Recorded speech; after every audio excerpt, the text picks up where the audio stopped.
Ever since I saw this case debut at Computex, I've been genuinely intrigued by the possibilities with the out-of-the-box approach to airflow that's still, well, I guess, in the box.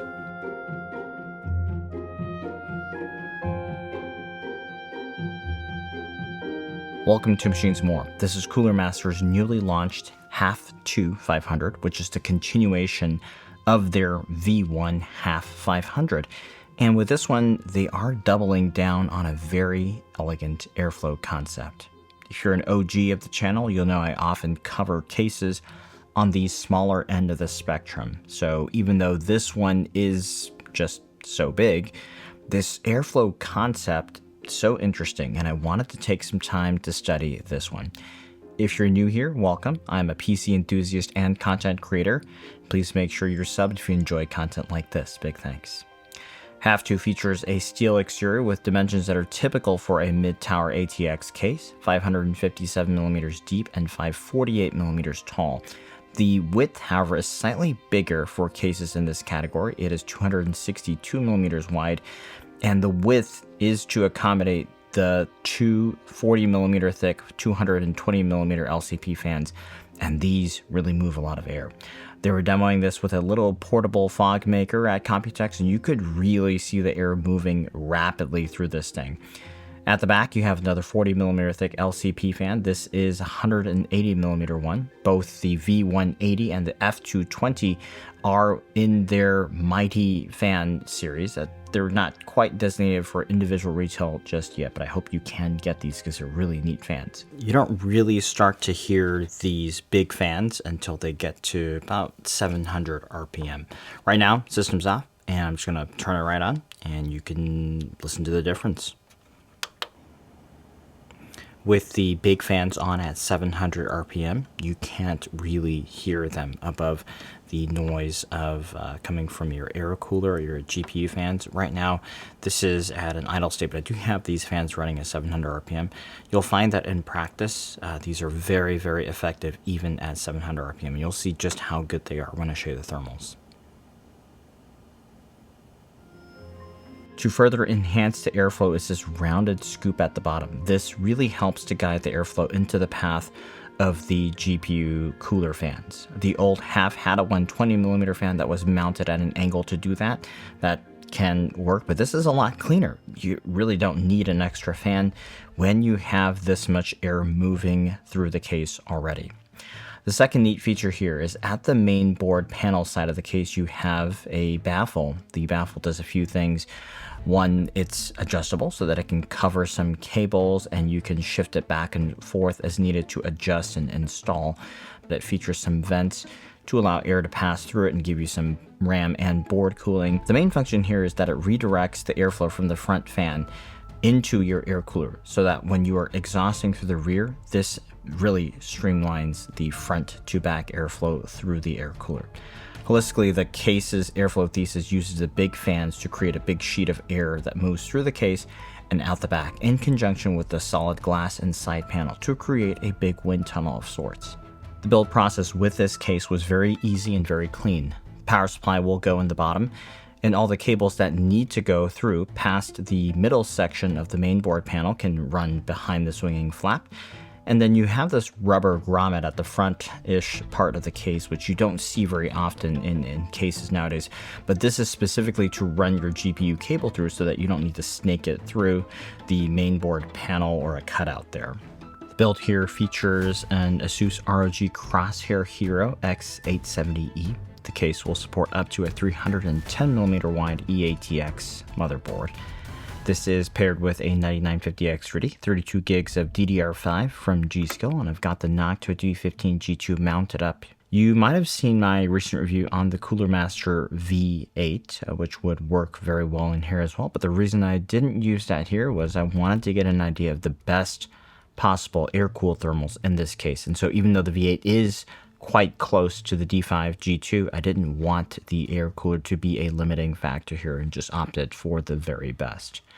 Fans are set up as a rear exhaust in order to be streamlined in this airflow concept, and I see absolutely no reason for any user to switch the airflow around. I've got the ASUS Prime 5080 here for the GPU. It is a 2.5 slot card. You certainly have a ton more room to run a thicker and bigger card, and they can all be helped with the built-in GPU support bracket, which travels along a post here infinitely. Hidden behind the main board panel is a fan and RGB hub. This sits in a side panel cable management section, which is actually quite slim because the case delegates the space to above the board. So the case does not have enough room to support back connect motherboards behind the main board panel. As for top fans or radiators, you can also do that here since the top is open and the case supports it via a bracket system at the top. You can adjust these long rails for width, and the movable attachment points can slide infinitely up and down the length of the rails. However, to preserve the airflow concept here, I opted not to, except for a very specific test I'll share shortly, and that is indicative of what you can expect. So it's kind of funny when you look at the size of the air cooler next to this very big fan. This is a very large air cooler, and it looks actually small next to the rear 180. Now, the main thing is I wanted to understand how good this airflow configuration works, how well the case supports the cooling of your GPU and CPU coolers. To start things off with everything open, there's nothing really here impeding the airflow for the graphics card or the heatsink. All the panels are off, and I just wanted to get a baseline for the open air thermals so that we can understand how this case actually performs in a CPU render and a gaming scenario. With the big case fans running at around the mostly inaudible 700 RPM, the CPU fans at 90% or 1330 RPM, you really get a sense how effective the airflow concept is in this case, since the CPU thermals drop significantly, with the front to back airflow really aiding the rear exhausting heatsink fans. In use, I can feel some air escaping out the top. I wondered how much things could change by sealing it off, and it doesn't really change much. In fact, the air is moving so effectively from front to back that you can close off the top. The top is largely insignificant to the thermals. For CPU heavy thermals with an air cooler, this case is absolutely S tier.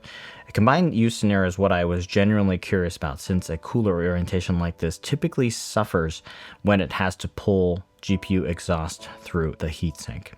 I dropped fans here to 80% or 1175 RPM, but even though the load on the CPU is about half of the CPU render temps, you can see the temps are a little bit elevated, and you can see in the baseline test, the GPU in close proximity is impacting its cooling. When you close up the case and activate the fans, you see things improve significantly on both fronts. Now, I personally would prefer the CPU temps to be a little bit better in this scenario. We are running at 80%, so you could up the fans a little bit, but the 9950X really at this power level with this level of fan speed, it's really not too bad at all.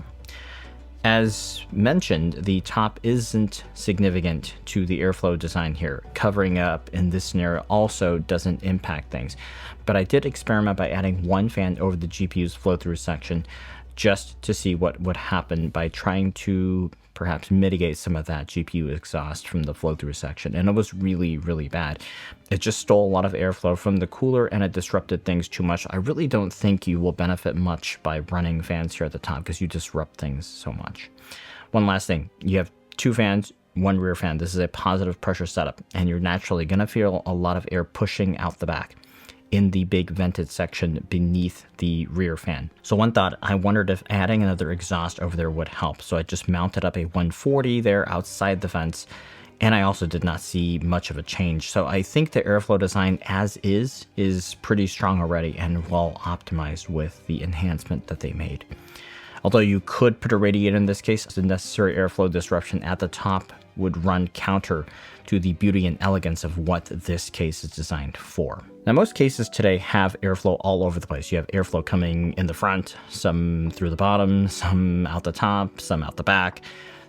That can work, but that requires a lot of fans working against each other in some scenarios. By contrast, the HAF II airflow design is clear, and it's a very powerful setup for air cooling, and I really like what Cooler Master doubled down on here. They took a very strong concept and they added more features to perfect it, and this really only needs 3 fans. Granted, they are custom made big LCP fans, but you really don't need to add any more To me, this ensemble is a home run on the performance front. As much as I would be interested to see a 440mm rad custom designed for the front of this case, I actually think the feature set that would be more applicable for more people, I'd like to see some kind of custom heatsink made for this case. A custom cooler. Cooler Master makes plenty of those, right? So with two of these 180mm fans strapped to it, I think you got space for it here. And if you can put all that together, seeing how well this works, I personally want to see this airflow concept carry over to small cases as well. I think in those smaller spaces, you very rarely see this strong of a front-to-back airflow setup, but this could be extremely beneficial because the fans would be closer. The NKS M3 with the greater panel can house a large fan at the front, but you really need solid side panels to reinforce this.